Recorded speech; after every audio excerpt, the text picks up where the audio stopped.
Kajian Kitab.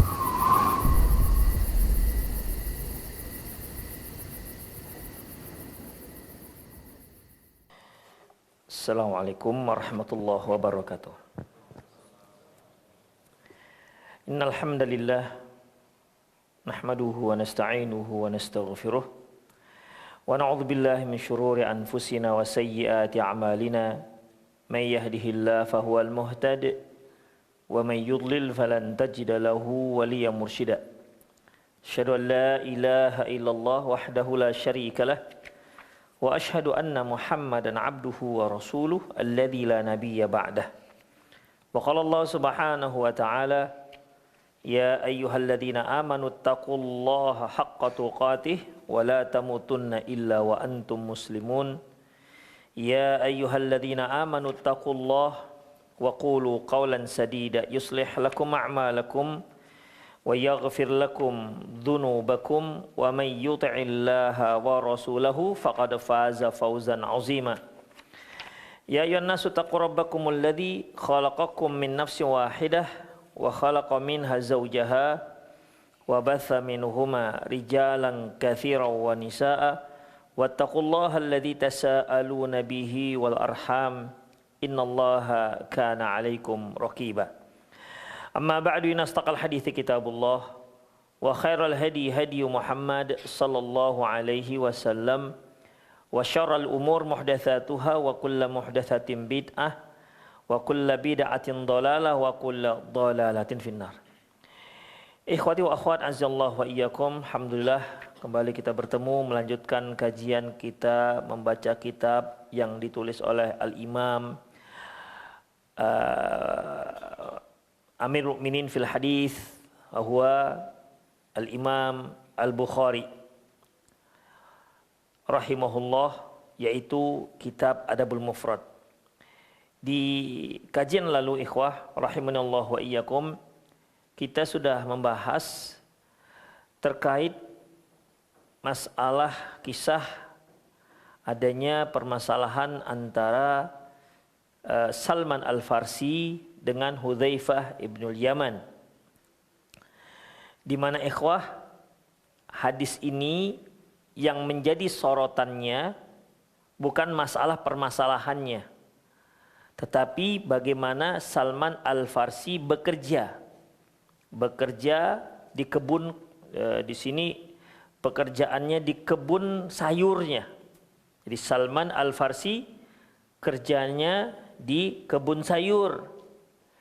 Sebenarnya yang menjadi sorotan Imam Al-Bukhari yaitu masalah bekerjanya, ya, karena sahabat Salman Al-Farsi bekerja sebagai penanam sayur.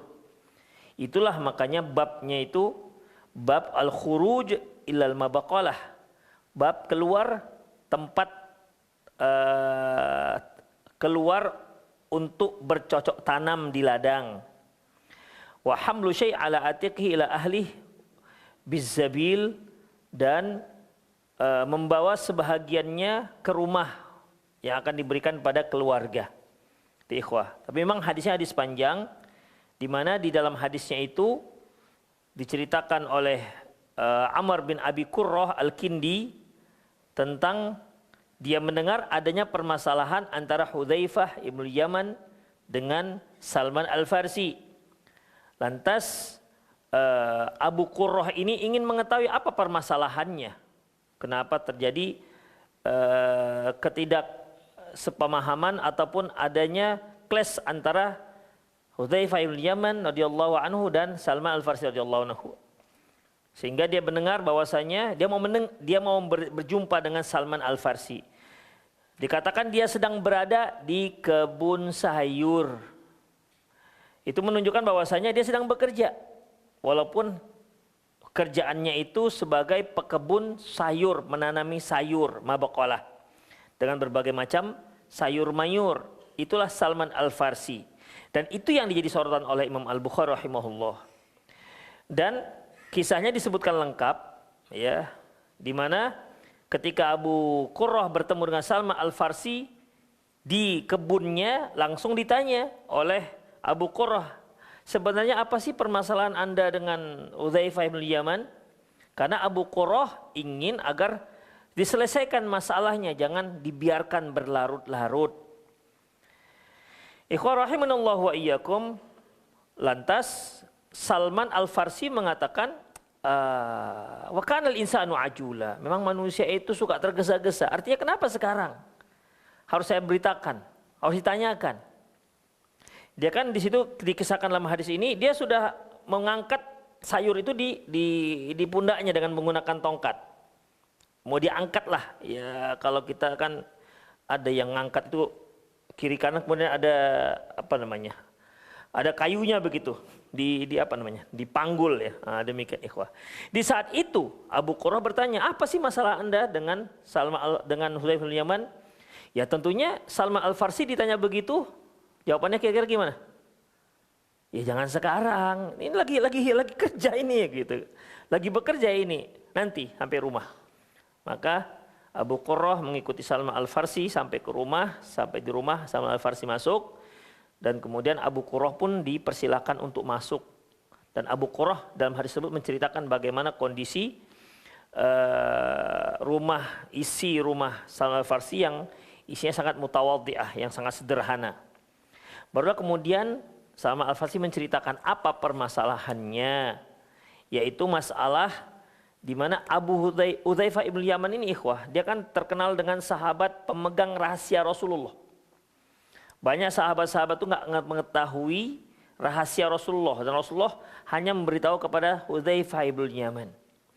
Tetapi sepeninggalnya Rasulullah, Hudzaifah ibn Yaman menceritakan hadis rahasia Rasulullah tersebut dengan tanpa melihat kondisi orang yang sedang diceritakan hadis tersebut, sehingga menimbulkan kegaduhan di antara masyarakat dikarenakan hadis tersebut.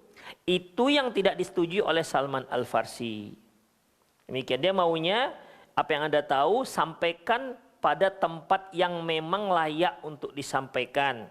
Karena yang namanya dakwah itu kan membuat ketenangan, bukan menambah kericuhan. Demikian ikhwah. Ya kalau seandainya kita memberikan dakwah malah membuat kericuhan, tempat itu sudah tenang. Tenang di sini ikhwah, tempat tersebut sudah betul. Akidahnya sudah betul, manhajnya sudah betul. Ya, seperti pada zaman Rasulullah, ya kan sudah betul. Akidahnya sudah benar, manhajnya sudah benar, ibadahnya sudah benar, tidak ada kesyirikan. Kemudian kita memberikan kajian, malah membuat kerusuhan di tengah masyarakat yang sudah benar tersebut. Makanya kan jadi tanda tanya. Ini yang tidak disetujui oleh Salman Al-Farsi. Metode Hudzaifah bin Yaman dalam menyampaikan rahasia-rahasia Rasulullah SAW. Karena Salman Al-Farsi ingin agar Hudzaifah bin Yaman ketika dia menyampaikan hadis tentang rahasia Rasulullah itu, dia melihat kondisi, sikon daripada medaunya, siapa yang mendengar, cocok enggak tempatnya. Kalau tidak, itu akan hanya menimbulkan keresahan di tengah-tengah masyarakat. Karena di situ ikhwah, di antara rahasia-rahasianya seperti nanti ada orang munafik, kadang-kadang Rasulullah menyebutkan nama. Ya, menyebutkan nama dalam hadisnya bahwa itu adalah orang-orang munafik. Demikian ikhwah. Makanya ketika apa yang diceritakan oleh Hudzaifah bin Yaman, hadis yang diceritakan oleh Hudzaifah bin Yaman, hadis itu ditanyakan kepada Salman Al-Farsi. Udah. Kemudian Salman Al-Farsi tidak mengiyakan dan tidak menidakkan. Itu dia. Tidak katakan betul dan juga tidak mengatakan tidak betul. Jadi dia ya no comment lah kita katakan. Ya, no comment. No commentnya Salman Al-Farsi itu diceritakan kepada Hudzaifah bin Yaman. Si A mendengar hadis Hudzaifah bin Yaman tentang rahasia-rahasia Rasulullah. Udah. Kemudian si A ini menanyakan lagi hadis yang diceritakan oleh Hudzaifah bin Yaman kepada Salman Al-Farsi. Udah, sampaikan. Ya semacam klarifikasi lah. Betul nggak ini apa yang dikatakan Hudzaifah bin Yaman? Ternyata Salman Al-Farsi tidak mengiyakan dan tidak menidakkan. Jadi dia no comment. No commentnya sama Al-Farsi ini disampaikan kepada Hudzaifah. Kami sudah ceritakan tentang apa yang hadis yang Anda ceritakan kepada kami. Ternyata Salman Al-Farsi no comment. Seolah-olah nggak ada rekomendasi gitu kira-kira.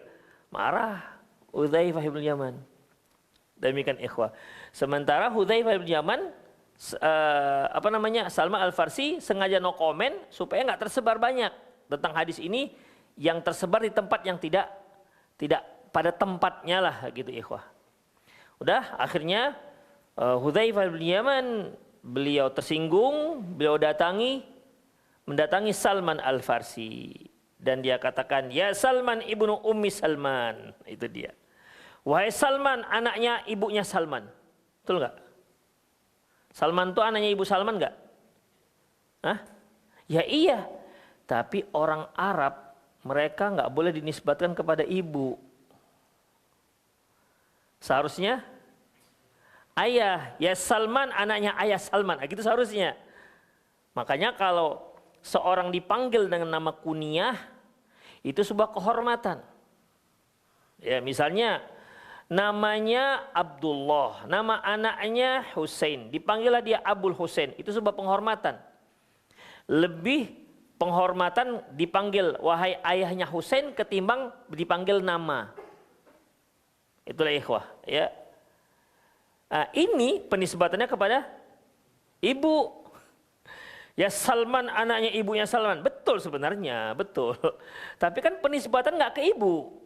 Dia punya ayah, bukan nggak punya ayah. Seolah-olah ikhwah, kalau seorang yang dinisbatkan kepada si ibu, orang apa statusnya ini? Hah? Anak luar nikah, itu dia. Anak yang di luar nikah, nisbatnya ke ibu, karena dianggap nggak ada ayah. Itu diucapkan dengan, ya tentu menunjukkan dari, ya Salman anaknya ibunya Salman. Nah, gitu kan. Mungkin dia nggak tahu juga siapa nama emaknya. Ya Salman anaknya ibunya Salman. Gitu ikhwah. Itu kan menunjukkan dia sedang marah. Hudzaifah bin Yaman katakan, "Qultu ya Hudzaifah ibnu Ummi Hudzaifah." Ya Hudzaifah, anak ibunya Hudzaifah. Ternyata main balas-balasan juga dulu ya para sahabat. Main balas-balasan juga ikhwah. Mungkin ini tingkatan celaannya itu enggak parah lah ya, enggak parah. Karena dikatakan ya Salman anaknya ibunya Salman, dijawab wahai Hudzaifah ibnu anaknya ibunya Hudzaifah.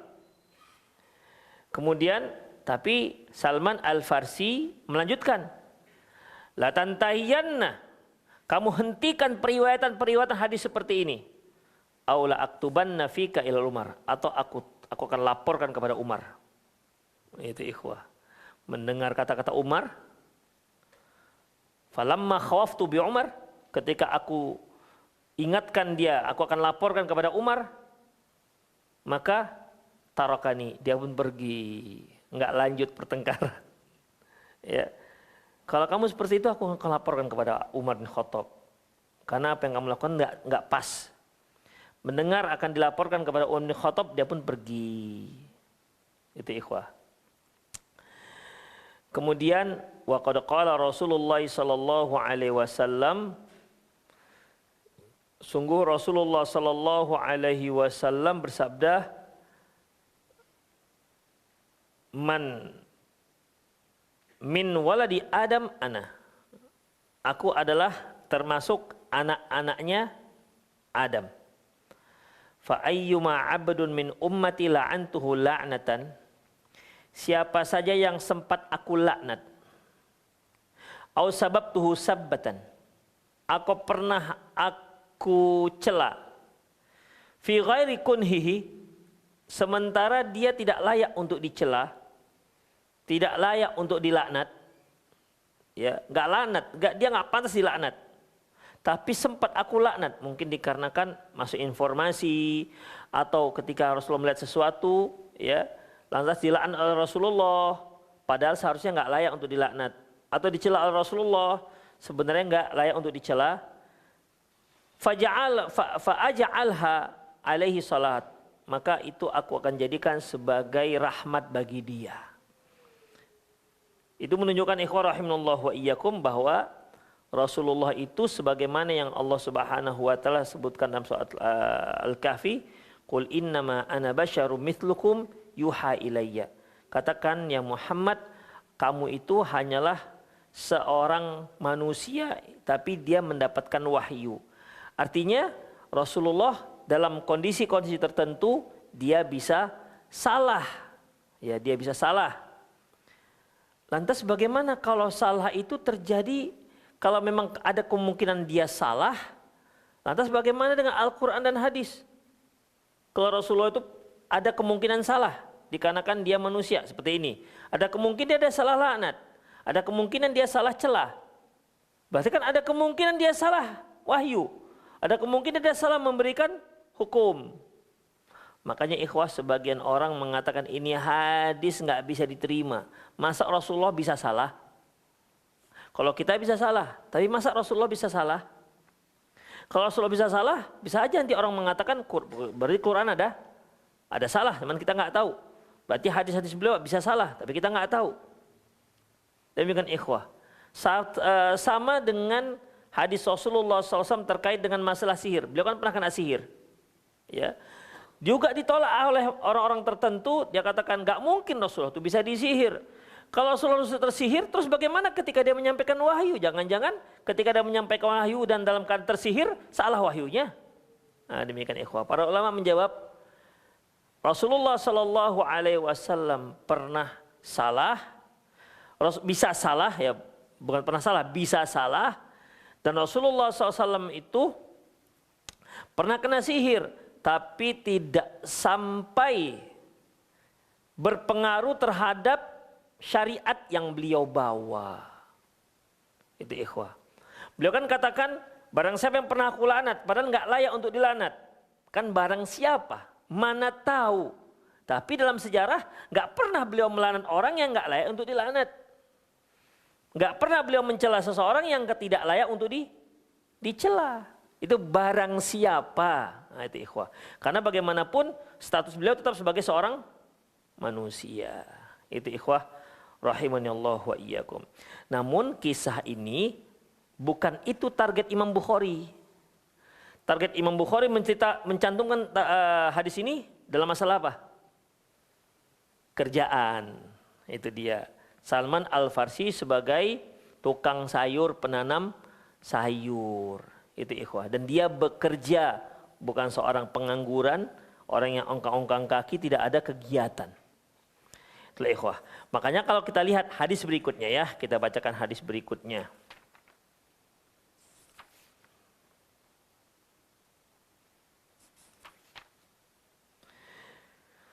Hadis berikutnya dicantumkan oleh Imam Bukhari, babul khuruji ila di'ati. Bab keluar untuk bekerja. Bab keluar untuk dia'ah, melakukan pekerjaan. Artinya mencari ma'isyah, mencari rezeki. An Abi Salamah qala, dari Abu Salamah. Ikhwah, dari ayah Abu Salamah apa artinya? Dari ayahnya Salamah. Salamah ini laki apa perempuan? Salamah perempuan. Kalau kunyah pakai anak perempuan. Hah? Seharusnya kan kunyah pakai nama anak laki-laki. Jadi nih Abu Salamah.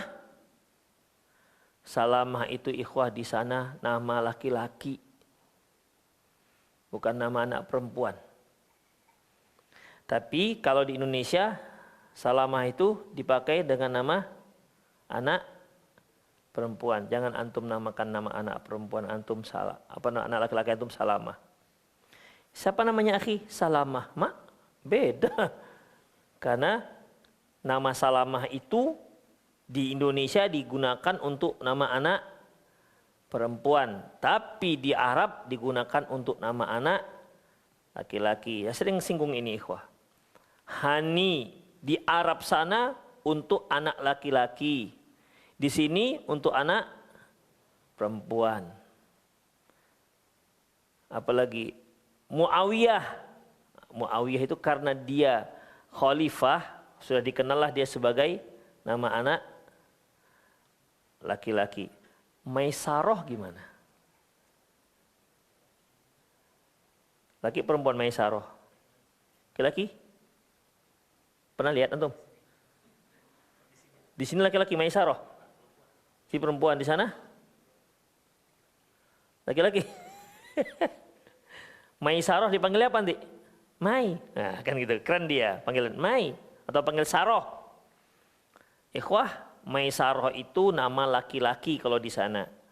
Makanya ketika Rasulullah SAW memperdagangkan barang dagangan Khadijah radhiyallahu anha ke Syam, dia ditemani oleh Maisarah. Berdua berkhalwat mereka ini. Anda nggak tahu Maisarah itu laki-laki, bukan cewek. Berdua jangan Maisarah pergi dagang ke Syam, laki-laki perempuan yang bukan mahram. Nah, demikian. Jadi jangan tiba-tiba ini dalilnya wanita itu boleh pergi tanpa mahram.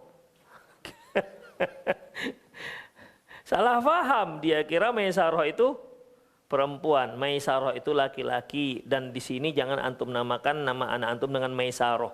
Kaget nanti orang. Maisarah, pas absen kan Maisarah. Guru sudah siap-siap nengok anak laki-laki, rupanya berjilbab. Mana Maisarah? Siapa? Rupanya laki-laki gitu kan. Bayangannya kan berjilbab. Maisarah, mana? Siapa? Maisarah bukan kamu. Saya Maisarah gitu kan. Salah nama bapaknya. Demikian ikhwah. Jadi kalau yang namanya nama, namakanlah sesuai dengan tempatan. Ya. Dengan tempatan. Karena itu sebagai pengenal, ya ikhwah, rahimanallah wa iyyakum. Kalau Umar, masih ragu untuk Umar itu laki-laki. Masya Allah masih mikir. Ya Umar itu jelas laki-laki lah. Di mana-mana laki-laki Umar itu. Mana ada Umar? Siapa namanya? Umar. Kalau mau pakai Umar juga untuk anak perempuan jadi gunakan apa? Umaroh. Nah itu dia Umaroh. Itu dia. Ada nama seorang sahabiah namanya Umroh, yaitu ibu dari Bishr bin Nu'man. Nu'man bin Bishr ibunya Umaroh. Taib. An Abi Salamah qala, dia berkata, Ataitu Aba Sa'id Al-Khudri. Aku mendatangi Abu Sa'id Al-Khudri, wa kana li sadiqan. Waktu itu aku punya seorang teman, fakultu, aku katakan, ala takhruj bina ilal nakhlah. Apakah kamu mau ikut bersama kami ke kebun kurma? Nakhlah itu kebun kurma. Fa kharaja, maka dia pun ikut keluar, wa alaihi khamisah lahu, dan dia memakai pakaian gamis. Khamisah. Dia menyebutkan khamisah itu pakaian yang berwarna hitam, yang ada apa namanya? Ada sulaman-sulamannya. Tapi intinya wa alai khamisah. Di sini ikhwah rahimanallah wa iyyakum menunjukkan bahwasanya ya para sahabat ya bekerja. Abu Sa'id Al-Khudri, ya, beliau juga bekerja. Di sini dia mengajak, sahabat tadi mengajak temannya untuk pergi bekerja di perkebunan, ya, perkebunan kurma. Perkebunan kurma. Menunjukkan para sahabat itu juga bekerja. Demikian ikhwah rahimanallah wa iyyakum. Jadi kalau kita lihat, Imam Bukhari rahimahullah menyebutkan beberapa bab ini terkait dengan seorang muslim itu adalah orang yang giat bekerja, bukan orang-orang yang tanpa ada kegiatan. Sebagaimana dalam sebuah hadis di mana dari diriwayatkan oleh Imam Ahmad, qala kharaja alaina Ayyub As-Sakhtiyani, bahwasanya Ayyub As-Sakhtiyani keluar bersama kami, keluar menemui kami, faqala, dan berkata, ya ma'syara syabab, wahai sekalian pemuda, ihtarifu, bekerjalah. Itu ikhwah. Sampai disebutkan, para ulama menyebutkan, ayo wahai para pemuda bekerjalah. Kenapa yang dipanggil pemuda? Bukan orang tua. Dikarenakan masa produktif itu ya ketika dia muda, dia bisa bekerja dengan giat. Ihtarifu, bekerjalah. La tahtajuna ayyatuna abwaba haula. Sehingga kalian nggak perlu mendatangi pintu-pintu mereka. Maksudnya jangan sampai kalian mengemis. Ya, jangan sampai meminta-minta. Maka bekerjalah.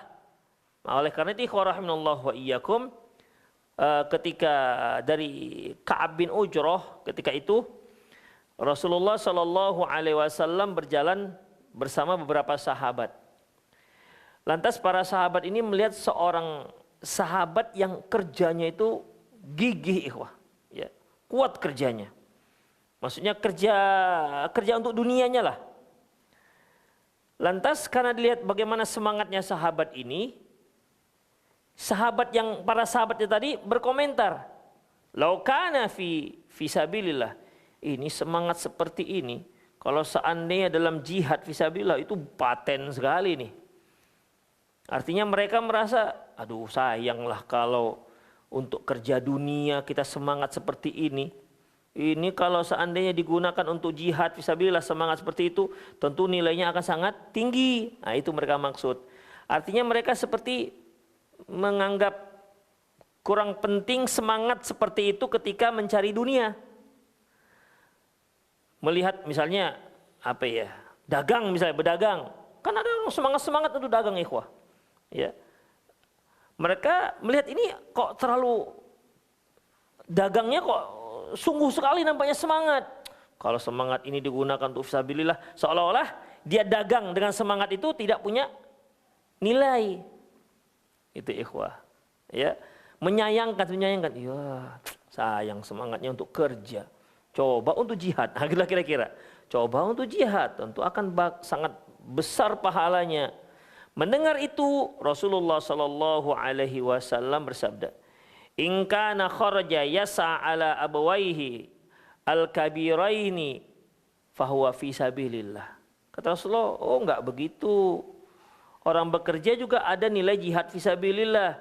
Seandainya dia keluar rumah, bekerja untuk menafkahi kedua orang tuanya yang sudah tua renta, fahuwa fisabilillah, itu juga fisabilillah. Jadi jangan dianggap remeh orang-orang yang bekerja ini. Wa in kana kharaja yas'ala auladihi sigharan fahuwa fisabilillah. Kalau dia keluar rumahnya untuk menafkahi anak-anaknya yang masih kecil, itu juga fisabilillah, di jalan Allah. Wa in kharaja yas'ala nafsi ya'iffaha. Kalau dia keluar rumah, dia bekerja untuk menjaga dirinya jangan sampai meminta-minta, fahuwa fisabilillah, itu juga fisabilillah. Artinya Rasul menanggapi enggak seperti itu dalam menilai orang bekerja. Demikian ikhwah. Yang namanya ibadah fisabilillah itu kan tidak harus ibadah mahdhah. Salat, zakat, apalagi baca Quran, zikir, ya harus begitu. Seorang suami keluar rumah untuk bekerja, yang hasilnya nanti untuk menafkahi anak dan istrinya, itu juga fisabilillah. Makanya saya sering katakan bagi antum yang bekerja, apakah dia pedagang, pergi pagi pulang petang, dari awal niatkan, ya Allah ini saya sedang mengemban tanggung jawabmu. Kan memang Allah yang mengembankan tanggung jawab itu kepada kita sebagai para laki-laki. Ar-rijalu qawwamuna 'alan nisa' bima faddalallahu ba'dahum 'ala ba'd wa bima anfaqu min amwalihim. Laki-laki itu merupakan pemimpin bagi kaum wanita. Dikarenakan Allah mengistimewakan sebahagian kalian dibandingkan sebagian yang lain, dan dikarenakan merekalah yang menginfakkan harta mereka kepada kaum wanita. Itu Allah yang mewajibkan. Laki-laki menafkahi kaum wanita. Ustaz, saya belum punya istri. Kalau seandainya ayah antum tidak produktif lagi untuk mencari nafkah, tidak kuat lagi, sementara antum punya adik-adik perempuan atau kakak perempuan, maka itu tanggung jawab antum sebagai laki-laki menafkahi kakak perempuan dan adik perempuan. Itu ikhwah. Seandainya antum punya abang antum itu punya anak perempuan, sementara abang antum tidak produktif lagi, nggak bisa bekerja, maka keponakan antum ini, antum yang wajib untuk menafkahinya. Itu laki-laki ikhwah tanggung jawabnya, bukan anak istri aja. Keluarga semua tanggung jawab kalau memang wali-wali mereka sudah tidak ada. Makanya jatah laki-laki itu dalam warisan 2 kali lipat. 2 kali lipat itu sebabnya. Perempuan 1, laki-laki dapat 2. Kenapa? Perempuan dapat warisan untuk dianya saja, nggak ada untuk siapa-siapa. Itu uang kantong dia, sementara dia sendiri dinafkahi siapa? Kalau dia punya suami, suaminya. Kalau dia punya ayah, ayahnya gitu. Kalau punya abang, abangnya. Begitu ikhwah. Makanya itulah 2 kali lipat bedanya. Jadi bukan enak kali lah bapak-bapak ini ya dapat 2 kali lipat, nggak ngurus orang tua, warisnya 2 kali lipat gitulah ikhwah. Ya, itulah sebabnya.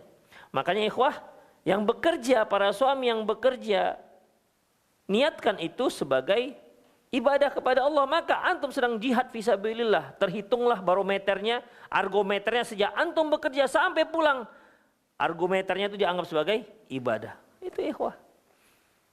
Yang masuk kantor, berharap gajinya diberikan kepada istri untuk kebutuhan hari-hari.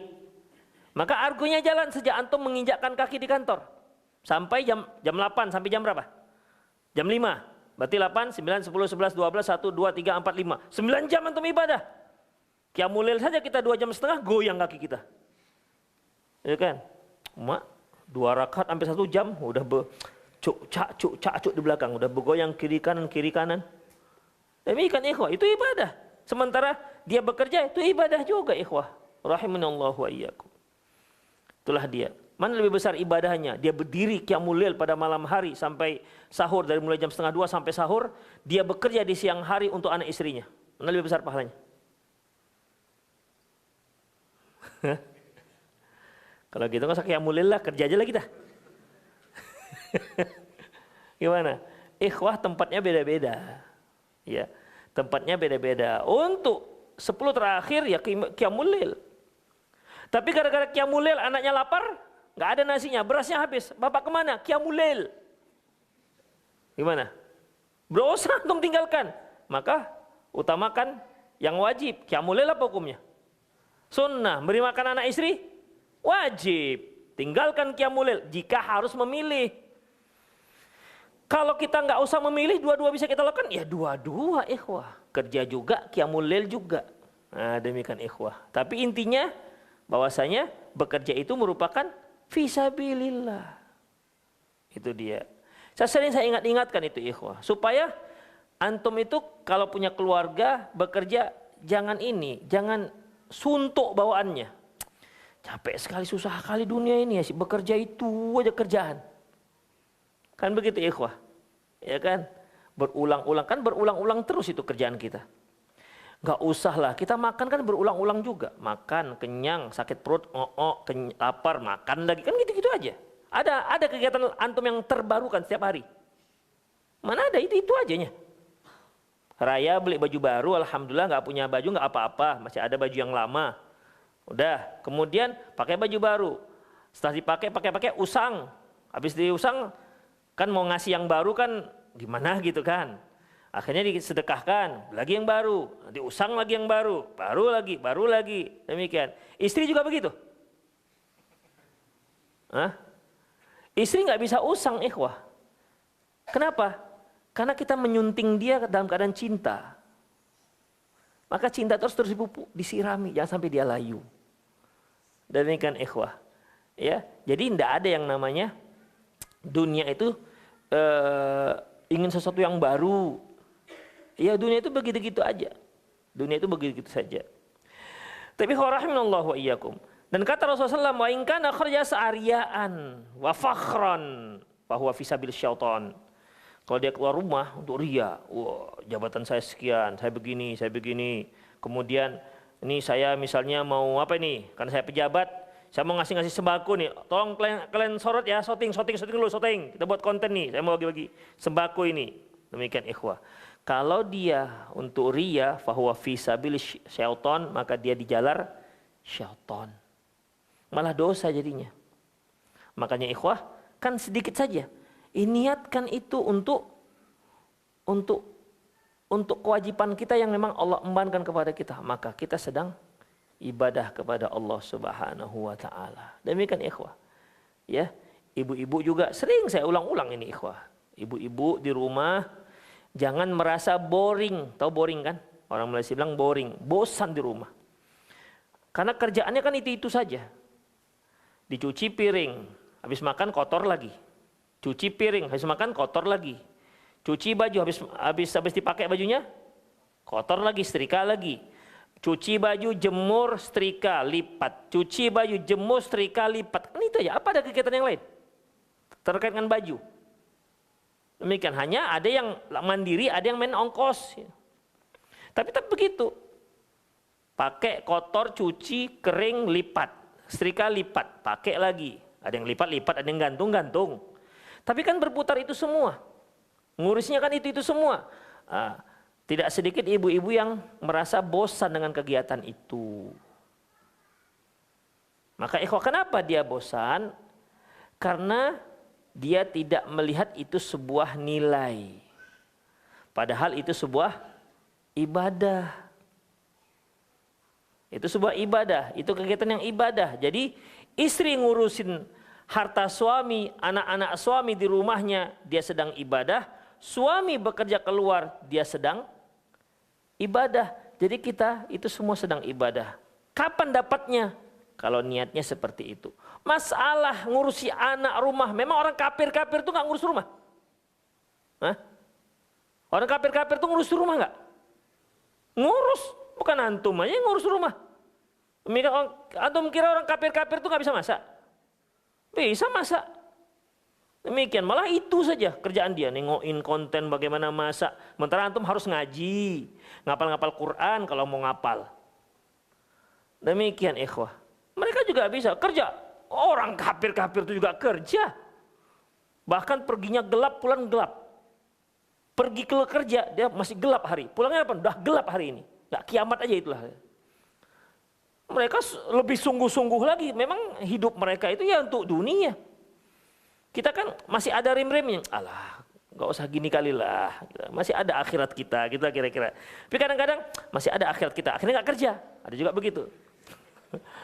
Kita kan ini dalam perjalanan. Yang penting kan akhirat kita nanti itu. Nah, demikian. Salah juga jadinya ikhwah. Ya salah penempatan. Oleh karena itu ikhwah rahimanallahu wa iyyakum, ya. Pentingnya masalah ini untuk kita ketahui. Karena toh kita juga bekerja, sayang sama-sama bekerja tiap hari. Tapi gara-gara niat nggak tepat, tak ada pahalanya, kan sayang. Ya kan? Sayang. Demikian ikhwah. Rahimanallahu wa iyyakum. Apalagi misalnya seorang dokter misalnya. Saya sering katakan, terutama dokter-dokter yang dekat dengan nyawa, apa biasanya?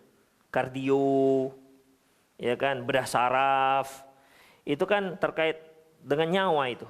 Tapi kalau dokter gigi terkait dengan nyawa nggak? Jarang orang meninggal gara-gara sakit gigi kan? Mata? Jarang. Tapi kalau jantung sering. Bedah saraf misalnya, kepalanya retak. Ikhwah, ketika dia berhasil menyelamatkan satu nyawa, Allah katakan, "Faman ahyaha faka'annama ahyan nasa jami'a." Barang siapa yang menyelamatkan satu nyawa, maka dia pahalanya seperti berpahala menyelamatkan seluruh hidup manusia. Demikian ikhwah. Jadi seorang dokter, apalagi ketika dia posisinya di ICU, di IGD, itu kan semua yang mau meninggal semua itu. Ya kan? Berhasil dia selamatkan. Masya Allah, di IGD itu besar pahalanya bagi dokter. Karena itu semuanya terkait dengan penyelamatan nyawa. Kan nggak ada yang kurapan masuk IGD. Enggak kan? Enggak, kamu sebelah sana. Demikian. Pasti hal-hal yang sifatnya udah mengancam nyawa. Di situ banyak pahalanya. Tapi ingat, niatnya harus bagus. Ketika dilihat ada pasien yang gawat darurat, terlihat ini dolar ini, hilang dia. Hilang pahalanya. Demikian ikhwah. Padahal toh dia kalau dia kerjain dapat juga kan dolarnya. Ya kan, dapat juga dolarnya. Tapi begitu lihat, wis, dalam nih bisa ini. Demikian ikhwah. Hilanglah pahalanya. Sama-sama dikerjakan, tapi yang satu dapat pahala, yang satu tidak. Sama-sama dapat dolar nggak? Sama-sama dapat.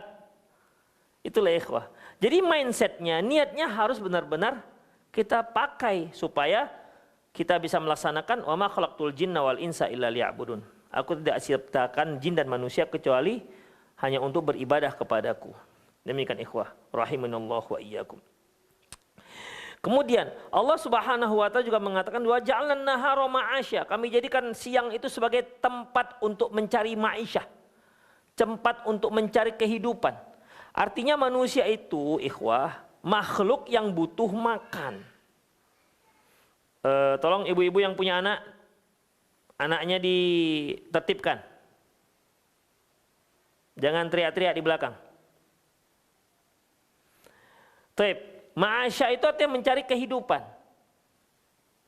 Mencari kehidupan maksudnya gimana? Ya cari cuan, cari makan. Ya, apa yang bisa untuk dimakan? Karena manusia, apa hukum makan, ikhwah? Wajib, ya. Wajib sarapan. Kalau nggak sarapan berdosa gitu. Apa hukum sarapan? Apa hukum makan? Makan itu hukumnya mubah, ikhwah. Tapi kalau antum nggak makan membuat antum sakit, antum bisa berdosa. Tapi hukum asalnya mubah, sarapan mubah, makan siang mubah. Demikian, ikhwah.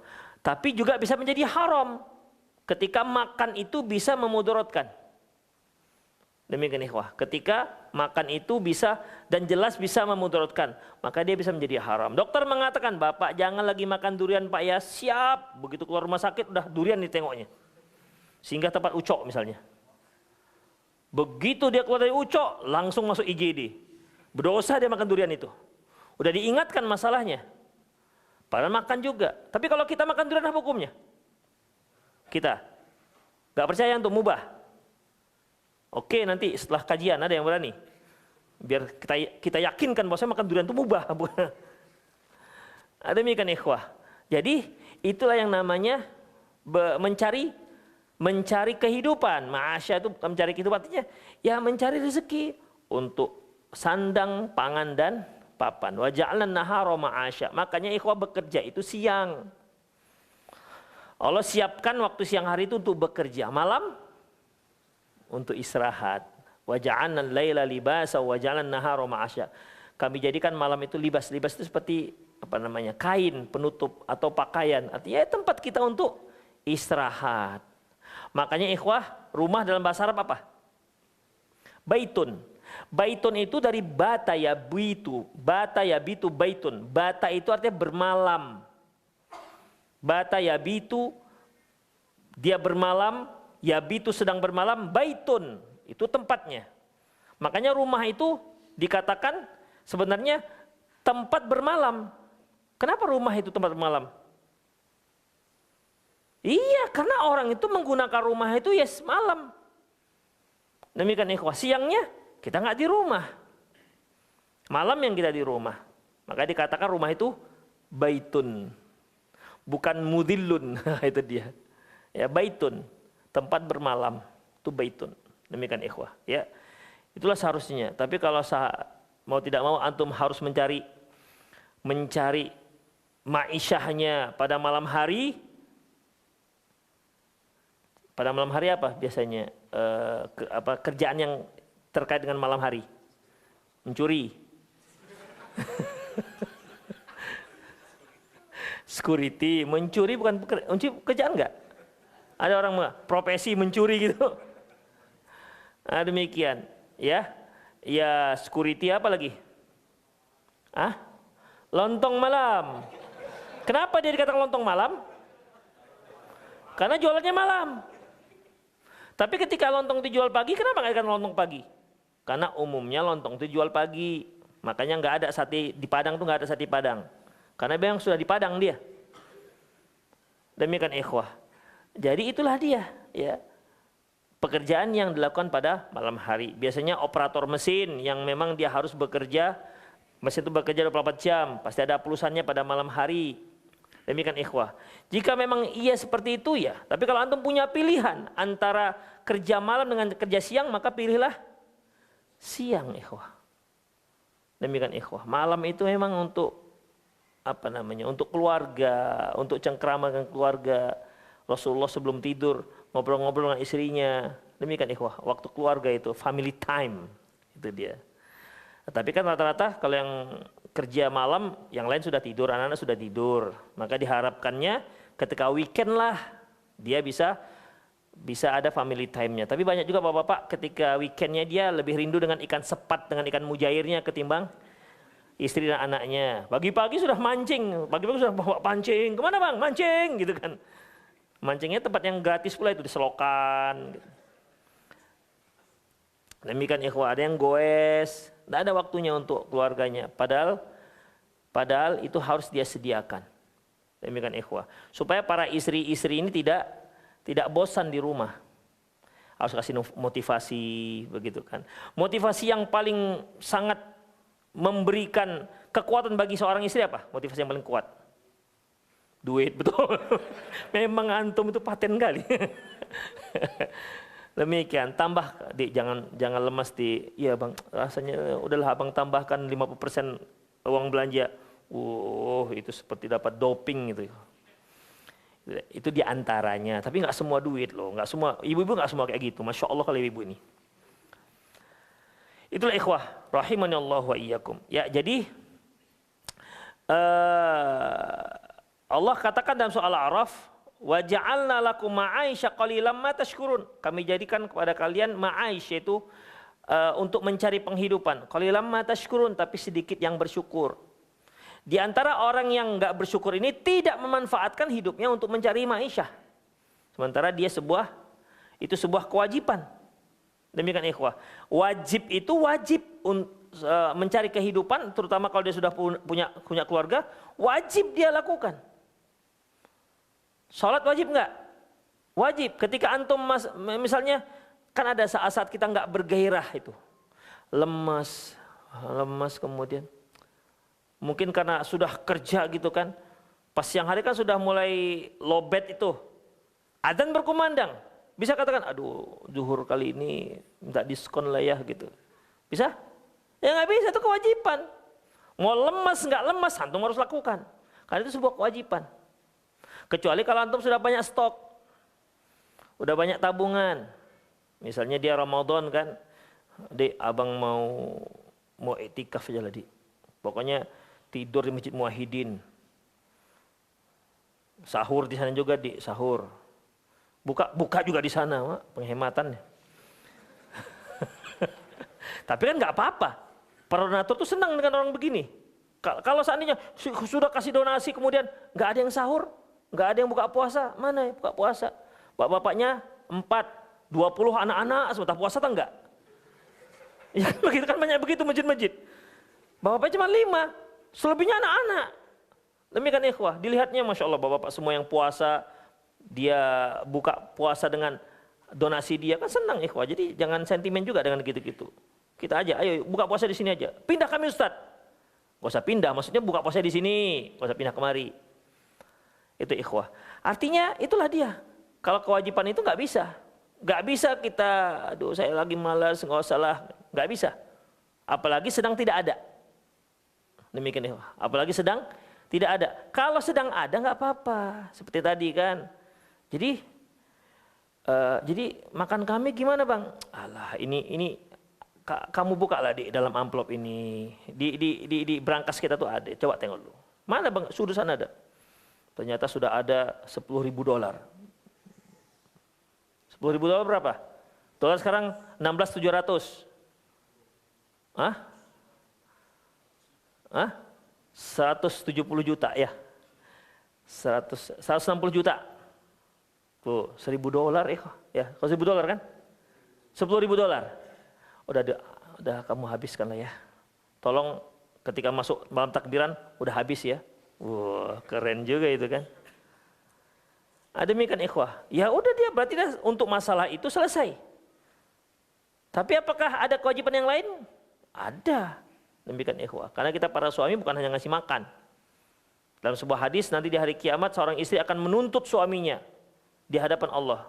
Ya Allah, suamiku ini tugasnya hari-hari hanya membawa roti ke rumah. Dia nggak pernah mengajarkan kami Al-Quran, nggak pernah mengajarkan kami adab. Dituntut si suami. Jadi bukan berarti kalau dia sudah kasih duit, sudah kasih makan, lantas selesai tugasnya. Enggak, ada tugas-tugas yang lain. Itulah ikhwah rahimanallah wa iyyakum. Kemudian Rasulullah pernah ditanya, ya Rasulullah, ayu kasbi atyab? Ya Rasulullah, Kerjaan apakah yang terbaik? Beliau katakan, amal rajul biyadihi, yaitu kerjaan terkait dengan hasil tangannya sendiri, karyanya. Ya, hasil karyanya. Apakah kerajinan, apa sajalah yang terkait dengan hasil kerja tangan, bukan hasil kerja perintah, tapi kerja tangannya. Kemudian Rasulullah juga katakan, khairul kasbi kasbul mu'amal, kasbul amil, idza nasaha. Sebaik-baik pekerjaan adalah pekerjaan, sebagai pekerjaan adalah suatu pekerjaan idza atqana, jika dia memahirkan dirinya. Itu kerjaan yang paling besar pahalanya. Misalnya antum kerjanya apa nih? Kerjanya menjahit. Dia tekuni jahit itu sampai dia menjadi ahli dalam penjahitan, maka itu lebih besar pahalanya ketimbang hanya sekedar orang bisa jahit. Apalagi ikhwah, Najjar itu tukang kayu. Dia cari nafkah dengan tukang kayu. Dia tekuni sampai dia menjadi ahli dalam masalah kayu. Maka orang yang ahli dalam masalah kayu dan dia bekerja dalam masalah itu lebih besar pahalanya ketimbang orang yang sekedar bisa untuk jadi tukang kayu. Itu ikhwah. Jadi Allah suka dengan orang-orang yang ketika dia bekerja atqanahu, dia memutkinkan, dia mahir dalam kerjaan itu. Karena ikhwah, orang yang mahir dalam kerjaan, dia tidak akan mengecewakan klien dia. Tidak akan mengecewakan nasabah dia. Ikhwah, tapi dia ahli ya. Demikian ikhwah. Maka pentingnya kita menekuni satu bidang supaya kita menjadi ahli. Jadi jangan jahit bisa. Jahit iya. Jadi tukang kayu oke. Jadi tukang ngelas oke. Tapi sekedar bisa, tidak ahli. Maka pilihlah satu dan jadikan diri Anda mutkin di situ. Jadi seorang yang ahli. Demikian ikhwah. Dagang, perlu nggak ini keahlian? Perlu. Semua orang Pak bisa nggak berdagang? Bisa, yang penting ada barangnya, jajakan. Daganglah dia. Tapi yang ahli, bagaimana cara dia menjajakan dagangannya, bagaimana dia cara mendisplay dagangannya, bagaimana cara dia mempromosikan dagangannya. Demikian ikhwah, bagaimana cara dia melayani para pembeli, itu semua perlu keahlian. Demikian ikhwah. Jadi Allah suka dengan orang yang dia melakukan suatu pekerjaan dan dia ahli di bidangnya. Demikian ikhwah, rahimanallah wa iyyakum. Itulah pentingnya dalam masalah bekerja. Jadi sampai dibahas oleh para ulama. Ya, babnya juga ada ini. Babul khuruj ila diah. Itu bab keluar untuk bekerja. Apapun pekerjaannya yang penting halal. Kemudian ikhwah rahimanallahu wa iyyakum. Qala amranna ana Ali radhiyallahu anhu, dari Ali bin Abi Thalib radhiyallahu anhu. Qala, dia berkata,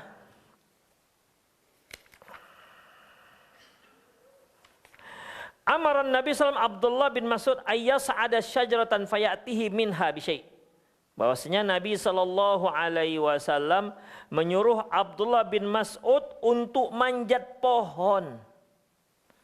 Fayatihi minha bisyai', agar dia mengambil sesuatu dari pohon tersebut. Dia mengambil sesuatu dari pohon tersebut. Ada yang menyebutkan mengambil untuk siwa atau mungkin buahnya. Permasalahan di sekarang ikhwah rahimanallahu wa iyyakum, kenapa Rasulullah menyuruh Abdullah bin Mas'ud? Pastilah dikarenakan Rasulullah tahu Abdullah bin Mas'ud pandai manjat. Demikian ikhwah. Saya punya pohon kelapa, kan nggak mungkin sembarangan ikhwan-ikhwan datang ke rumah saya, antum tolong panjat pohon kelapa. Sementara saya nggak pernah tahu dia manjat pohon kelapa. Demikian ikhwah. Yang nggak bisa manjat ikhwah, manjat pohon jambu yang mungkin hanya 2 meter, itu getar loh lututnya. Karena begitu di atas, digigit ditiup angin, memutar begini. Demikian, nggak semua orang bisa manjat. Jadi manjat itu juga kebiasaan. Ada yang sampai pucuk-pucuk, udah macam monyet kita lihat. Sanggup dia di pucuk-pucuk begini, kita nanti jatuh, putus. Bagi dia dah tahu menakar-nakarnya. Demikian ikhwah. Ada akhwat juga pintar-pintar manjat. Kadang-kadang pakai jilbab dan manjat dia. Ini Batman apa ini? Demikian, pintar manjat. Ya mungkin semasa dia kecil di kampungnya, pintar manjat. Demikian ikhwah. Ya nggak semua orang bisa manjat. Apalagi pohonnya itu batangnya agak tinggi, baru ada cabang. Kalau dari awal banyak cabangnya ya oke lah kan. Tapi kalau yang tinggi begitu ikhwah, dipanjat. Karena bisa manjat, enak manjatnya. Rasulullah SAW tidak akan menyuruh manjat kecuali beliau tahu ini Ibnu Mas'ud pintar manjat, dan beliau minta tolong ambilkan sesuatu yang dipintakan Rasul, ambilkan itu. Demikian. Kita nggak tahu apakah nggak dijelaskan apakah diambil ranting untuk siwa ataukah ada yang diambil dari sana, apakah buah dan seterusnya ya dari pohon tersebut. Ikhwah, kalau di Arab sana biasanya pohonnya apa? Kurma. Kan nggak terpikir antum kan pohon durian? Demikian ikhwah. Kemungkinan besar kalau di Madinah itu pohon kurma. Demikian ikhwah. Antum pernah lihat kan batang pohon kurma? Batang pohon kurma itu seperti batang pohon sawit. Antum panjatlah pakai peluk lagi tuh. Demikian. Ya, jadi itu perlu keahlian, manjat pohon kurma itu perlu keahlian. Nggak sama seperti manjat pohon jambu. Dan nggak sama juga dengan manjat pohon kelapa. Pohon kelapa kan dipanjat dipeluk. Pohon kurma antum peluk manjatnya. Demikian ikhwah, ada keahlian. Itulah ikhwah. Artinya sepertinya sebagai isyarat, Allahu a'lam bishawab, Ibnu Mas'ud ini memang dia bisa manjat pohon kurma, menunjukkan dia seorang yang ada kemungkinan, maksudnya Imam Bukhari menyebutkan ini, ada isyarat bahwasanya dia itu pekerjaannya sebagai pekebun kurma. Itu ikhwah. Sehingga dia bisa manjat. Allahu a'lam bishawab. Fanadhara ashabuhu ila saqi Abdillah. Dan ketika manjat, namanya sudah di atas ikhwah, maka nampaklah betisnya, tersingkaplah kedua betis Abdullah bin Mas'ud. Fadhahiku min humusyati saqaihi. Dan para sahabat pun tertawa melihat ternyata betisnya Ibnu Mas'ud itu kecil. Kalau bahasa Medannya kaki meja. Itu dia. Kecil. Ya, kecil dari yang biasanya. Kan memang ada orang kecil betisnya tapi biasa-biasa saja. Tapi yang memang kecil dari yang biasanya. Sehingga para sahabat tertawa melihat kecil. Kok kecil kali? Hahaha gitu ya. Demikian ikhwah. Ya, karena para sahabat itu manusia juga. Itu ikhwah. Antum bayangkan kan gimana kondisinya pada waktu itu, melihat sesuatu yang lucu, tersingkap aib seseorang, kemudian tertawa. Jadi kita bisa bayangkan bahwasanya di zaman sahabat itu bukan berarti mereka subhanallah. Enggak, mereka juga manusia. Mereka akan tertawa ketika melihat sesuatu yang membuat lucu. Ingat nggak ketika salah seorang sahabat ketika mereka pergi mau berperang atau pulang dari perang, sahabat ini membawa tali, dan riwayat yang lain membawa anak panah. Ketika dia tertidur, diambil tuh anak panah. Salah seorang sahabat iseng diambil anak panahnya, disembunyiin. Ini kan waktu SMA kan gitu kan. Menyembunyikan pulpen, menyembunyikan kadang-kadang sepatu disembunyikan. Demikian ikhwah. Tentu sahabat tadi ketika dia bangun, mana ini mau perang kok nggak ada anak panah? Seperti kalau tentara begitu bangun nggak ada lagi senjatanya, kan panik. Para sahabat yang tahu melihat kepanikan itu tertawa. Itu menunjukkan mereka juga manusia. Ya. Tapi ini bukan prank namanya ya, prank juga. Jangan tunggu, ini dalil prank boleh, bukan begitu maksudnya. Bukan begitu, karena endingnya kan beda. Demikian ikhwah. Rasulullah tanya, kenapa kalian tertawa? Kenapa kalian tertawa? Kalau yang di sini tertawanya karena melihat betis Ibnu Mas'ud yang kecil. Kalau di yang tadi itu Rasulullah tanya, kalian kenapa tertawa? Sahabat menceritakan, gini loh, ada yang iseng gini-gini. Lantas apa kata Rasulullah SAW yang disembunyikan anak panahnya itu? La yahillu li muslimin ayyurawi al musliman. Tidak halal bagi seorang muslim membuat cemas membuat terkejut seorang muslim yang lain. Haram hukumnya, kalau nggak halal, haram. Jadi nggak boleh, ya, nggak boleh malam-malam mati lampu, istri antum keluar cari apa, lampu emergency, antum di belakang pintu, begitu, lompat dia, lari ke belakang, nangis teriak-teriak, oh, antum tertawa terbahak-bahak, haram itu hukumnya. Iseng sih iseng, tapi jangan yang haram. Tapi itu haram, itu canda yang haram, nggak boleh. Ya, nggak boleh. Demikian ikhwah. Antum lagi kajian ini, lagi kajian. Ada HP letak di samping, diam-diam dia. Iseng, nggak tahu entah nengok kajian apa dengar kajian, iseng dia. Mungkin ada bisikan, kau sembunyikan aja itu HP-nya. Sembunyikan set. Begitu habis kajian, mana HP tadi? Kawan dari jauhnya. Dia senyum-senyum, orang kelimpungan, itu haram hukumnya. Ya, haram hukumnya. Demikian. Sudah lo hampir mau nangis kawan, antum cari ini ya. Kan mau ditepukkan aja. Nggak boleh, itu haram hukumnya. Nggak boleh canda-canda gitu, itu canda yang haram. Ya, nggak boleh membuat tampil takut. Taib. Berarti nggak boleh main-main seperti itu. Ya, nggak boleh main-main seperti itu. Kemudian di sini ikhwah, para sahabat tertawa melihat kedua betis Ibnu Mas'ud yang kecil. Lihat apa komentar Rasulullah SAW. Ma tadhakun? Kalian itu tertawa masalah, mentertawakan apa? Beliau katakan, la rijlu Abdul Mas'ud asqalu min mizan min Uhud. Sungguh betis Abdullah bin Mas'ud itu lebih berat ketimbang gunung Uhud. Wah, luar biasa. Apanya berat? Bapak iya bisa. Kedua betis lebih berat dibandingkan gunung Uhud. Jangankan gunung Uhud. Kalau betis gunung Tirtanadi pun nggak lebih jelas lebih berat ketimbang betis. Maksudnya apa? Berat apanya? Timbangan pahalanya, ikhwah. Artinya kedua betis Abdul Mas'ud itu kalau ditimbang pahalanya lebih berat ketimbang gunung Uhud. Gunung Uhud itu panjangnya 7 km, lebarnya sekitar 3 km, tingginya ya sekitar 350 meter, sekitar 350 meter gitulah kira-kira. Demikian ikhwah. Ya, jadi nggak perlu kalian tertawai. Karena ini kaki yang istimewa. Nah, demikian ikhwah. Ya, rahimanallahu wa iyyakum. Tapi intinya Allahu a'lam bishawab. Kenapa ada di sini? Hadis ini kenapa ada di sini? Babnya bab keluar untuk bekerja. Ini apa hadisnya? Kenapa di sini letaknya? Seperti yang saya katakan Allahu a'lam bishawab. Di sini Abdullah Mas'ud disuruh Rasulullah untuk manjat pohon. Berarti dia memang orang yang pintar manjat. Dia memang berkecimpung dalam bidang perkebunan.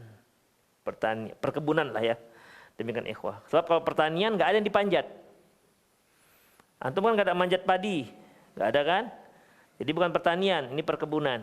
Ya apakah dia kebun sawit lah kalau sawit, kebun kurma lah kalau dia di apa namanya di Madinah. Kalau di Indonesia banyak ya kebun sawit, karet, apa lagi?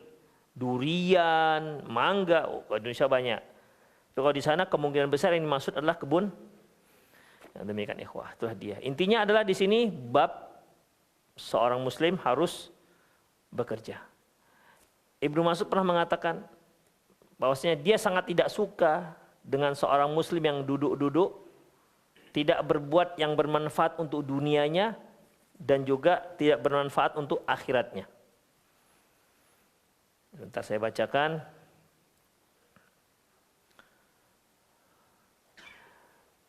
Nah ini, kalau Ibnu Mas'ud, inilah akrahu an ara rajulu. Aku itu sangat benci ara rajulun farighon. Aku benci dengan orang pengangguran. Laki-laki pengangguran. La fid amri dunia, nganggur dalam masalah dunia, wala fi akhiratihi, dan juga dalam masalah akhiratnya. Enggak boleh.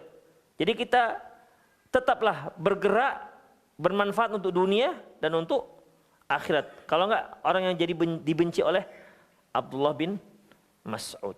Mungkin ikhwah. Jadi jangan dikira seorang muslim itu dia benci zikir, subhanallah dari pagi sampai pagi.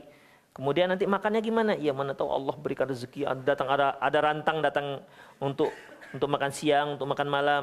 Ikhwah, enggak begitu Islam. Enggak ada konsep nganggur dalam Islam. Ya. Enggak ada konsep nganggur dalam Islam. Jadi gimana? Ya terus bergerak, bekerja. Apa yang bisa kita lakukan? Khairukum anfa'ukum linnas. Sebaik-baik kalian adalah orang yang paling bermanfaat untuk orang lain. Termasuk orang lain itu keluarga kita. Anak, istri, abang, ibu, bergerak. Ya, bergerak. Jadi kalau pada saatnya ada hak Allah, kita tunaikan hak Allah. Ada saatnya hak manusia, kita tunaikan hak manusia. Ada saatnya untuk menunaikan hak diri kita sendiri, tunaikan hak diri kita sendiri. Demikian ikhwah. Tapi duduk, melamun, bingung, stres, terlagi gila, itu tidak, ya, tidak dianjurkan sama sekali dalam Islam. Harus dilawan itu semua ikhwah. Ya. Orang kalau dia tidak bekerja dan bingung dia mau bekerja apa, itu bisa membuat dia stres. Demikian. Maka bergerak, apa saja yang bisa bergerak, apa saja bisa kita buat. Apa saja kita harus buat. Apa saja yang bisa ikhwah. Saya ketemu dengan nenek, ada nenek-nenek, dia jual lontong. Nenek itu sudah hampir 80. Jadi waktu itu saya beli lontong dengan nenek itu. Nenek berapa usia? 80-an. Nenek kenapa masih buat lontong? Apa katanya itu? Ya saya nggak bisa kalau nggak bekerja. Itu dia ikhwah, orang tua. Berapa hasilnya nek? Kalau tangan kita genggam, pasti mulutnya mingkem katanya. Artinya kalau nggak bekerja, pasti nggak dapat apa-apa. Tapi kalau tangannya terbuka, pasti akan mendapatkan rezeki. Itu ikhwah. Filosofi nenek itu gitu dia. Jadi kalau tangan kita gelenggam, maka mulut akan mingkem, nggak akan makan apa-apa. Nggak kerja, mau makan apa? Tapi kalau kita mau bergerak, insya Allah pasti akan ada rezekinya. Tapi banyak nggak sekarang orang nganggur? S1 nganggur, S2 nganggur. Ada nggak? Kenapa dia nganggur? Karena dia berharap ada lapangan kerja untuk dia. Kalau antum harus bekerja di perkantoran, antum bersainglah dengan S1, S2, S3. Demikian ikhwah. Tapi kalau bekerja kan tidak harus, dia harus di kantor. Demikian ikhwah. Tidak harus tetap. Yang penting kita, walaupun kita nggak punya kerjaan tetap, tapi kita wajib untuk tetap bekerja. Demikian ikhwah. Kerjalah ikhwah, karena itu merupakan ibadah. Ya, jangan diam, bergerak. Karena kalau diam itu berarti dia nggak produktif. Nggak produktif, berarti dia akan bingung. Orang sering bingung, maka stres. Kalau stres, mati. Mati katanya. Nggak sampai mati lah, setengah. Tapi itu saja, semoga bermanfaat. Ada yang mau bertanya silakan.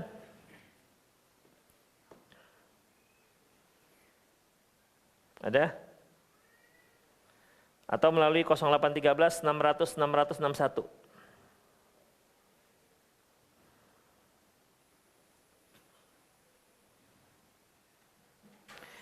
Ustadz, apakah dengan bertaubat dosa-dosa terdahulu yang dilakukan akan diampuni? Ikhwah, tidak ada dosa yang tak diampuni dengan taubat. Tidak ada. Kalau seorang sudah taubat, semua dosa pasti akan diampuni. Apapun jenisnya akan diampuni selama taubatnya itu memenuhi persyaratan. Tapi ikhwah, itulah dia. Taubat yang paling mudah ketika kita melanggar hak Allah, itu masih mudah. Tapi kalau kita melanggar hak manusia, itu yang sulit ikhwah, taubatnya. Kalau nggak sholat, nggak apa lagi, nggak baca Quran dan seterusnya, taubat selesai cepat. Tapi kalau taubatnya dari mencuri, hanya taubat dengan menghentikan dosa tersebut, tidak bisa, belum selesai. Dia harus minta maaf kepada orang yang dicuri hartanya. Pulangkan hartanya dan minta maaf. Kalau enggak, taubatnya tidak akan diterima oleh Allah Subhanahu wa taala. Demikian ikhwah, makanya lebih sulit. Ya. Selalu Rasulullah menyebutkan hati-hati dengan bermuamalah. Karena muamalah dengan manusia itu ketika kita salah, maka sulit untuk menyelesaikan taubat tersebut. Karena harus bertemu dengan pihak yang bersangkutan. Harus langsung, nggak bisa tidak. Minta maaf. Itu pun bisa dia maafkan, bisa tidak dia maafkan. Kalau dia nggak maafkan gimana? Berarti masalah kita akan diangkat di akhirat. Diselesaikan di akhirat. Itu ikhwan. Ada mau nanya silakan.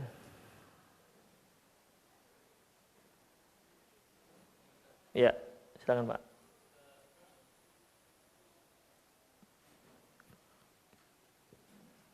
Mengenai ini Ustaz, pekerjaan yang tentunya memakan waktu Ustaz ya. Ya. Kita kan sebagai muslim harus bekerja. Ya. Tapi saya lihat mungkin teman saya, dia meninggalkan jabatan Ustaz. Itu gimana Ustaz? Dia punya jabatan tertentu, dia bilang terlalu menyita waktu dan tanggung jawab terlalu besar. Itu bagaimana itu Ustaz hukumnya? Sebenarnya kan balil insanu ala nafsihi basirah. Sesungguhnya manusia itu lebih tahu terhadap dirinya. Kalau, perhatikan, bekerja itu kan untuk urusan dunia. Kalau urusan dunianya itu harus menyia-nyiakan akhirat, ya, harus menyia-nyiakan akhirat. Jadi bagaimana? Dia harus tinggalkan jabatan itu. Karena harus mengorbankan akhirat. Gara-gara kerja nggak bisa sholat, gara-gara kerja nggak bisa pakai jilbab. Demikian ikhwah, maka dia tinggalkan itu. Kenapa? Itu bukan ibadah. Itu hanya buat dosa. Nggak boleh dia bekerja seperti itu. Karena Allah sudah mengatakan, wal akhiratu khairul laka minal ula. Sungguh akhirat itu lebih baik dan lebih utama. Wal akhiratu khairu wa abqa. Akhirat itu lebih baik dan lebih kekal. Makanya tidak bisa kita korbankan akhirat untuk dunia. Dan dunia, mencari dunia dengan mengorbankan akhirat, itu bukan ibadah. Itu maksiat. Maka nggak dibolehkan. Walaupun hukum dasar daripada bekerjanya itu boleh. Misalnya bekerjanya apa misalnya? Bekerjanya bertani. Tapi gara-gara bertani, dia nggak bisa sholat. Kenapa? Karena di ladang nggak ada tempat sholat, misalnya begitu. Misal kan kalau orang nggak mau sholat kan ada alasannya, ya kan? Jadi gimana? Maka kalau memang betul-betul dia nggak bisa sholat, maka dia tinggalkan bertani. Demikian ikhwah. Tinggalkan pertanian, beralih pada ekspor impor. Kalau memungkinkan. Jadi bekerja juga bukan asal bekerja, tapi bekerja yang tidak melanggar agama atau tidak melanggar hak-hak Allah Subhanahu wa taala. Jadi kalau dia bekerja menyita waktu sehingga ngaji nggak bisa. Sehingga baca Quran salat sulit, maka tinggalkan. Ikhwah, tinggalkan. Gimana kalau dia kuli bangunan, sementara ini Ramadan? Gimana? Dia kuli bangunan, ikhwah. Kenek, tukang angkat pasir. Dan ketika Ramadan. Sementara Ramadan itu wajib, dia tugasnya angkat pasir. Terus gimana? Boleh dia bayar fidyah saja, karena dia ngangkat pasir, nggak tahan dia untuk berpuasa, atau dia berhenti bekerja, tapi dia berpuasa, gimana caranya?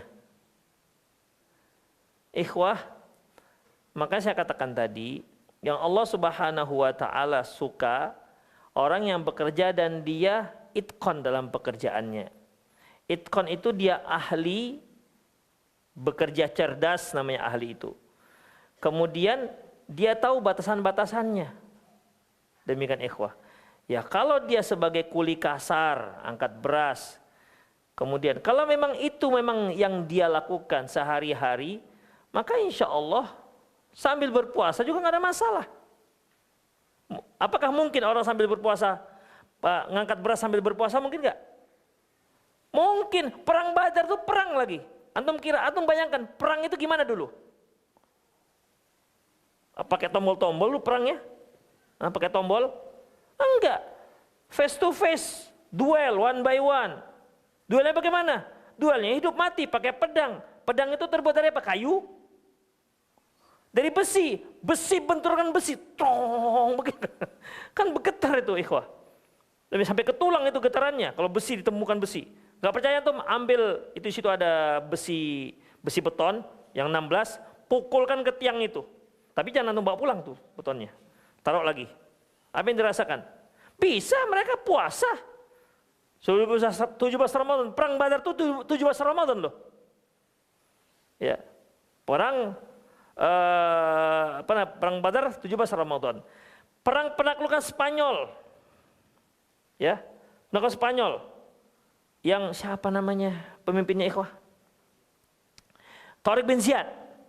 Itu kan dibakar kapalnya. Mereka kan ke Spanyol tuh dengan kapal. Sampai daratan dibakar kapalnya. Itu ikhwah Ramadan. Bayangkan ikhwah, perang mereka di bulan Ramadan. Enggak ada yang mengatakan, aduh saya enggak puasa lah. Enggak ada ikhwah. Bisa, kenapa? Orang itu kalau sudah dia yakin, ya, dia azam, insya Allah enggak ada yang sulit. Ikhwah, ya. Tapi kalau dia memang mindsetnya dia itu susah puasa itu. Kalau dia bekerja susah, apapun pekerjaannya, maka ketika datang Ramadan dia akan menjadi susah. Apapun pekerjaannya. Lah dia, ya, Allahu a'lam bishawab.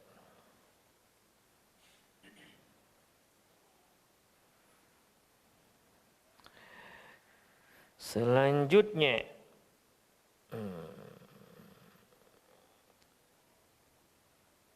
bolehkah kewajiban zakat harta dibarengi dengan niat lain? Misalnya sambil niat memberi sumbangan, membangun masjid atau yang lainnya. Enggak, zakat ya zakat saja. Dan zakat, Allahu a'lam bishawab, tidak bisa diberikan ke masjid. Tidak bisa dikatakan fisabilillah. Fisabilillah yang dimaksud itu untuk jihad. Ya, bukan untuk masjid. Ya. Kalau fisabilillah itu juga antum katakan misalnya untuk anak-anak pesantren yang enggak mampu, boleh. Tapi bukan ke masjid. Kita itu ikhwah, gimana ya? Zakat itu kan wajib. Kita inginnya, kita mengeluarkan zakat yang hukumnya wajib, tapi kita seolah-olah sebagai orang dermawan gitu. Gimana kira-kira? Kesannya kita dermawan. Padahal dia berdosa kalau nggak dikasih itu zakatnya. Tapi Masya Allah, orang dermawan kali. Gitu. Kewajiban dia, itu duit orang. Itu duit fakir miskin yang antum berikan, gak usah sok paten kali gitu lah kira-kira. Itu uang fakir miskin yang ada di harta Anda wajib untuk memberikan kepada dia, itu hak dia. Jangan sok dermawan di situ. Ya, kepengennya kita tuh begitu. Ini wajib sih, tapi seolah-olah wah kita dermawan, bantu orang segala macam begini. Enggak, salah. Jadi jangan diiringi yang macam-macam. Ya, jangan diiringi yang macam-macam. Ya, zakat saja sudah. Tidak ada pakai campur-campur niat-niat yang lain. Zakat ya zakat. Dan tidak boleh dikasihkan ke masjid. Berikan kepada salah satu daripada 8 asnaf. Ustadz, usia saya sudah 25 tahun. Insya Allah sampai saat ini sedang ikhtiar mencari jodoh. Amalan apa saja Ustadz yang datang mendekatkan jodoh? Kan nggak mungkin saya suruh betapa kan? Amalannya yang pertama ikhwah, yang pertama doa. Perbanyak doa, khusus doa. Ya Allah mudahkan jodoh saya. Perbanyak doa. Terutama tempat-tempat yang mustajab dan waktu-waktu yang mustajab. Perbanyak doa. Yang kedua, hubungi dealer-dealer terdekat di kota Anda. Beritahu orang. Ya kadang-kadang kalau kita nggak punya link, mungkin dia punya link, ada yang lain-lain, tolonglah kasih tahu ke kawan-kawan.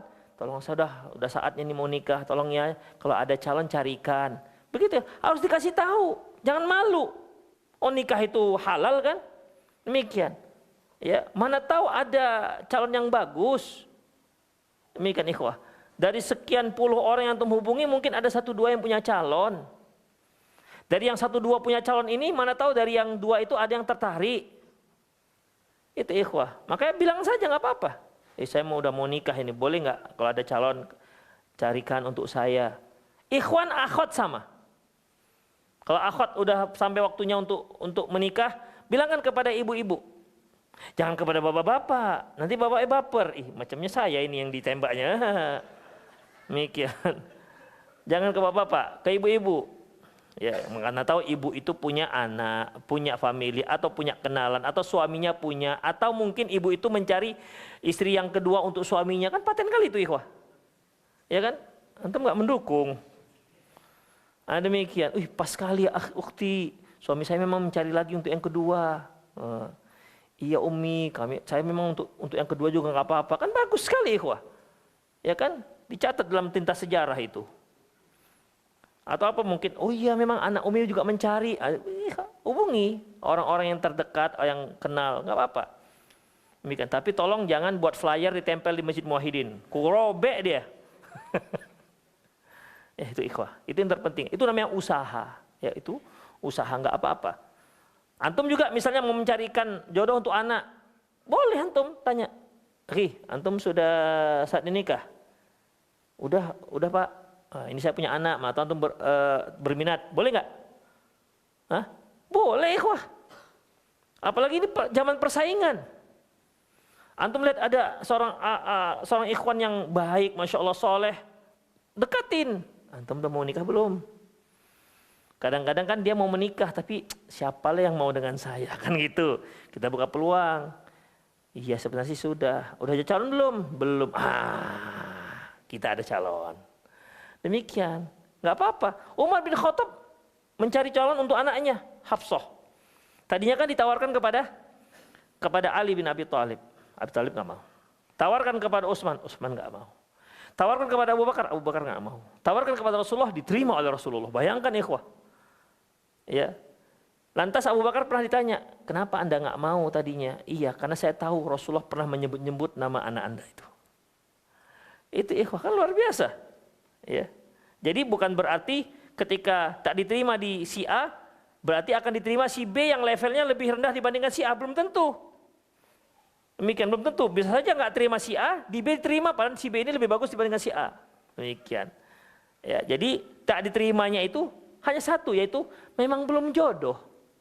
Kalau sudah jodoh ikhwah, ya, kalau sudah jodoh namanya, ikan di laut, garam di mana?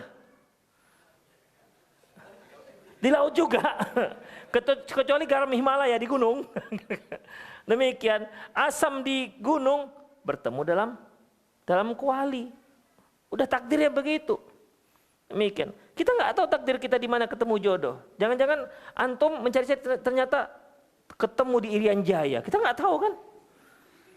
Dengan salah seorang gadis suku Asmat. Demikian ya. Tapi inilah udah pakai jilbab. Masya Allah kan. Demikian ya. Bukan yang masih pakai bambu lah. Kita nggak tahu jodoh kita di mana. Antum yakin jodoh antum hanya satu? Pak, jadi yakin Pak jodoh bapak hanya satu? Kok ketawa dia? Ya nggak masalah, kita aja kan nggak dengar mereka. Yakin bapak jodohnya cuma satu? Enggak.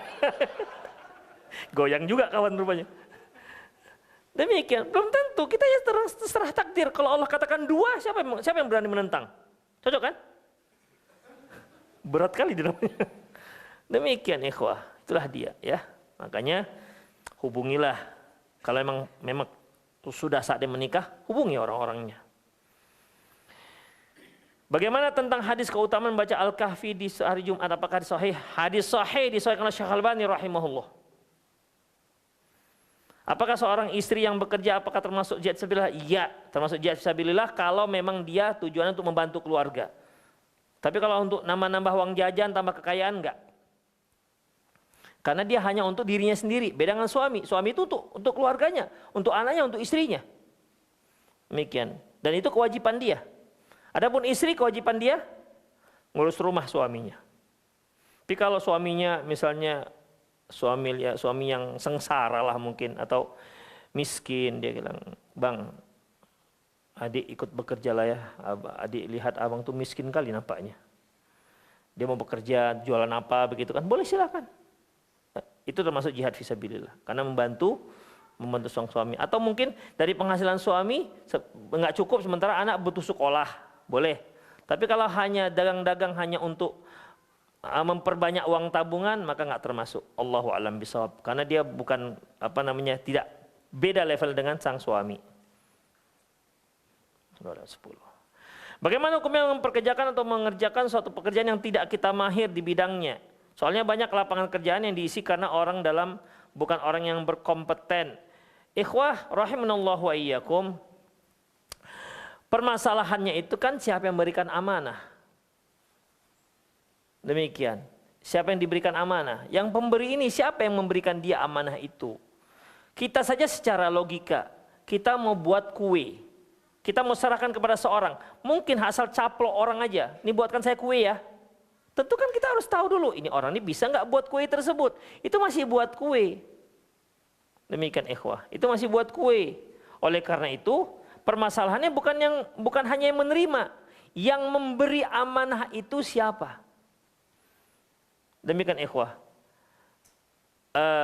Idza wusilatil amru ila ghairi ahliha fantazirus sa'ah. Apabila suatu urusan diberikan kepada yang bukan ahlinya, tunggu saja hancurnya. Karena dia nggak punya kapabilitas. Demikian ikhwah. Kalau dia tahu, misalnya nih, dia nggak pandai buat kue bawang. Ditelepon oleh emak-emak, "Dek, ibu pesan kue bawang ya 3 kilo. Siap bu, dia nggak pernah buat kue bawang. Gimana ikhwah? Tentu yang ini yang memesan juga kurang tepat, yang menerima juga kurang tepat. Kalau akhirnya kue bawangnya rasanya bukan bawang, rasanya rasa jeruk purut misalnya. Maka yang disalahkan dua-dua salah. Kenapa diberikan kepada yang dia nggak tahu tentang kompetensi orang ini? Yang menerima juga kenapa dia nggak mengaca bahwasanya dia nggak layak untuk mendapatkan tugas itu? Demikian ikhwah. Ya, itulah dia. Ya, semoga Allah Subhanahu wa taala membimbing kita, ya, memberikan kita istiqomah, inayahnya untuk menjalani kehidupan kita ini. Demikian aku qouli hadza wa astaghfirullah li wa lakum. Wal muslimin innahu ghafurur rahim. Subhanakallahumma bihamdik asyhadu an la ilaha illa anta astaghfiruka wa atubu ilaik. Wa akhiru da'wana alhamdulillahirabbil alamin. Assalamualaikum warahmatullahi wabarakatuh.